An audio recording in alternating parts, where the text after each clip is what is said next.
Yo, and welcome back again to the home of true vibes. So we strip down the mask and ask the real question about life, love, faith, and humanity. Today we are asking, why do people hide from who they really are? What does it cost us living that way? They laugh with us, they work with us, they eat with us, but do they really show up who they really are? Welcome to Ask Why Pod, where the mask falls and the truth speaks louder than the shame. Welcome. Ni kwa sababu ya kuficha ule undani wao. Unaona, kuna mtu huwa anafanya jambo anataka aonekane kwa ni mzuri, kumbe afanya tu kwa malengo. Unaona, siku ati wafanya kwa yeye ni mzuri, ni kufanya ni yeye afanya labda malengo yake yafikie, lakini kinyume yeye ana mambo yake ambayo ni tofauti na vile. They don't want people to see who they are, who they truly are. Okay, you get me? Yeah. So that's why they hide who they really are. Ni kujiheshimu. Kwa kujiheshimu, kila mtu atakuheshimu. Na kujiheshimu kwenyewe ni vipi?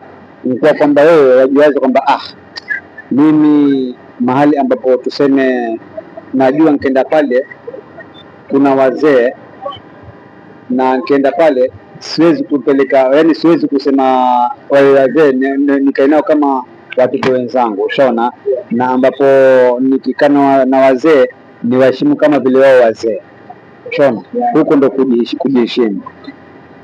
It is due to personal gain, or maybe to, why phrase it like, me personally naweza sema tu ni for personal gain. Kama for example tuseme mtu anataka mtu sasa atajifanya to be somebody who they are not, or maybe they want to be hired, labda wanatafuta job, they have to lie, so wanaficha their personality and color and character zao. Is it okay? No, it is not okay. You should no. In some points, it is okay. Because if you come so raw, kuna mtu hata kupea that's what you needed. Tuseme kama ni job, maybe you're too raw na uko real, labda hautaipata. Lakini in terms of personal relationships, si poa. Unafaa mtu akujue vile uko. Basically nasema because of privacy, na watu wengi watakaye kujulikana mambo yao. Basically mimi nasema hivyo From my life experience, people try to hide their personality because you don't know who your enemy is in this life. People take advantage of your openness. When you become openness too much, people take advantage of the situation. So people have insecure. You become insecure because when people take advantage of your weakness, that's become your target.